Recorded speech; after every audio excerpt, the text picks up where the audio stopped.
ગીર સોમનાથ જિલ્લામાં મેઘરાજાની ધમાકેદાર એન્ટ્રી સાથે જ ધરતીપુત્રોમાં ખુશીનો માહોલ જોવા મળી રહ્યો છે। જિલ્લાભરમાં ખરીફ પાકની વાવણીનો ઉત્સાહભેર પ્રારંભ થઈ ગયો છે। વરસાદ થોડો મોડો થતા જૂનને બદલે જુલાઈના પ્રથમ સપ્તાહમાં વાવણી શરૂ થઈ છે, પરંતુ પૂરતો ભેજ અને કુવા વાવના જળસ્તરમાં વધારો થતા ખેડૂતો મગફળી, સોયાબીન અને કપાસના વાવેતરમાં વ્યસ્ત બન્યા છે, જેમાં એકમાત્ર મગફળીનું જ અંદાજે 80,000 હેક્ટરમાં વાવેતર થવાની શક્યતા છે।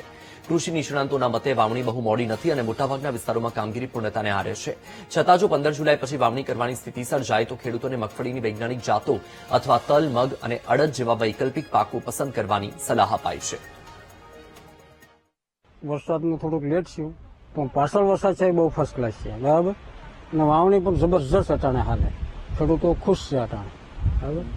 અને વાવણીમાં માંડવી અને સોયાબીન બેનું અટાણે વાવેતર જબરું આવે છે, અને વરસાદનું પ્રમાણ પણ સારું છે। અને વાયુના તળ અને તળોમાં થોડા થોડા પાણી થઈ જાય એટલે વરસ 16 આની નીકળશે એવું દેખાશે। કેટલા વિસ્તારોમાં વાવણી છે? અમારે તો આ લગભગ ગીર સોમનાથમાં તો લગભગ વાવણી થઈ ગઈ છે। એમાં સૂત્રાપાડામાં તો અઢળક પાણી છે, એની તો વાત અલગ જ છે। 5 દિવસથી વરસાદ છે સાહેબ, અને વાવણી લાયક વરસાદ તો હારામાં સારો છે, પણ વાવણી 5 દિવસથી એક દિવસ થાય છે, એક દિવસ નથી થતી। વરસાદને કારણે બહુ ગંભીરતાથી વાવણી કરવી પડી છે।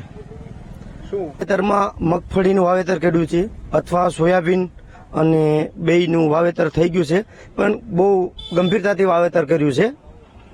કેવું લાગે આ વર્ષ? કેવું રહેશે? વર્ષ તો કહે છે કે સારું છે, પણ બહુ કટોકટીના દિવસો છે કે વરસાદ જો પડે તો વાવણી કરી છે તો એને નુકસાન પહોંચે છે થોડુંક।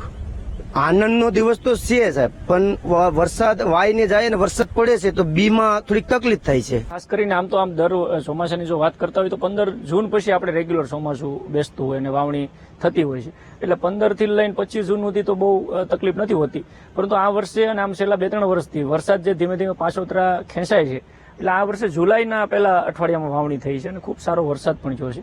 તો હજી આ જે વાવણી છે એ સમયસરની વાવણી છે, આમાં કોઈ બહુ લેટ ન કહી શકાય, પરંતુ જ્યાં હજી પણ વાવણી નથી થઈ શકી અને 10-15 જુલાઈ પછી જો વાવેતર કરવાનું થાય તો એ થોડીક મોડી વાવણી છે।